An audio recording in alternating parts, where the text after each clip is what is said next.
of the AIBC Summit, and joining me today is Crypto Marina. Thank you so much for coming in on the show. Thank you for having me. And how are you finding the event, first of all?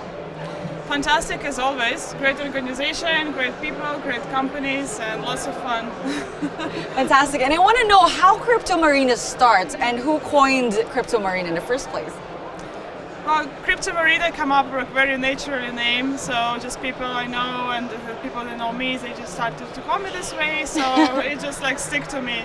But in the end, I'm just like a marketing and business development professional. I'm in this space since 2017.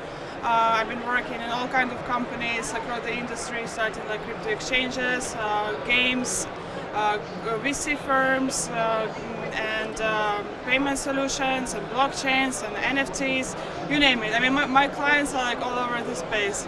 That's that's why I'm so well known, I guess, not through like some influencer stuff, but more like actually working with so many people and companies and helping them to grow and build their marketing campaigns and business development strategies. I love it. I really love that you're really well versed with this industry that we're in. So more insights for me today. So tell us more about your company first of all and what you're doing. Currently, I'm head of growth at Nimtech. This is a privacy tech. It's a bit complicated to explain to the average user, but like to say it in simply words, when you use an internet, normally how you communicate is like you enter and there's metadata between you and your final destination. So normally to hide this destination, you use services such as VPNs or Tor, a dark net, in order to hide these packages and to make your browsing more secure, more anonymous. But those methods are still traceable. ABI and other entities, or even your internet provider, still can trace those packages.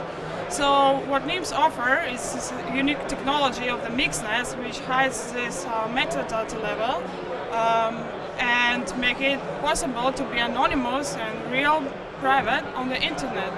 All right, fantastic. And I want to quickly pivot to the Metaverse because I see that you're really passionate about Metaverse. So can we start with the basics? Define to us what the Metaverse is.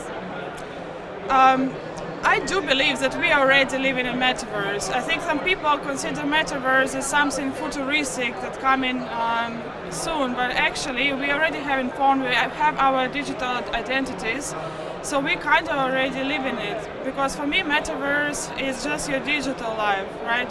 So what's happening right now after Facebook renamed to Meta and after they announced his views or what's going to happen, I think lots of companies start to this race in order to provide technologies for this. So it's going to be AR, VR, in more advanced level, it's going to be better Googles, I believe, and everything what we have nowadays. And COVID actually was another factor that speeded up this process a lot.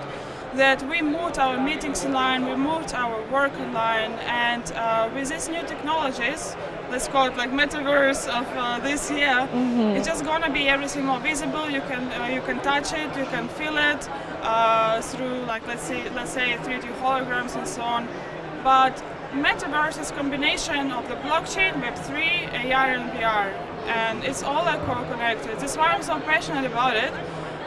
Because since my background, I was really a lot into the blockchain, into the crypto, into the VR and AR as well, like personally, from the art perspective. So all this combination sounds fantastic to me. And nevertheless, some people think it can be bad, that people can addict it and spend all the time in Googles. I always answer that it's like giving you a knife. You can hunt the food and cook the food with a knife, or you can kill with a knife. So there are going to be lots of good use cases for Metaverse, such as events and work and education, and medicine, that you can try how to make a surgery without actually physically experimenting that. But of course, negative sides, yes, it can cause some addictions to the virtual reality instead of the real one. So let's see. It's a very exciting industry to be in. Yes. Well, thank you so much for that in-depth definition of Metaverse, and you've also mentioned the impacts, the pros and cons of having this emerging and unique technology. So thank you so much for that, and thank you so much for your insights. Anything that you want to add in terms of closing remarks? just one thing. I mean, like I know that what I'm doing in privacy can sound like not very related to the metaverse, but actually the biggest challenge I see in the metaverse is actually privacy.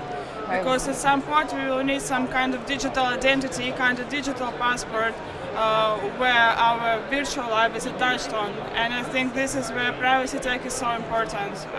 And we have to be very careful because the world was never so transparent as it now. And where transparency comes privacy issues. So I hope we all will deserve the private future, and we're working hard for this. I love it. I love it. Thank you so much. It's such a pleasure talking to you today. Likewise. Thank you so much for joining me, and thank you all so much for tuning in. We'll see you in the next time.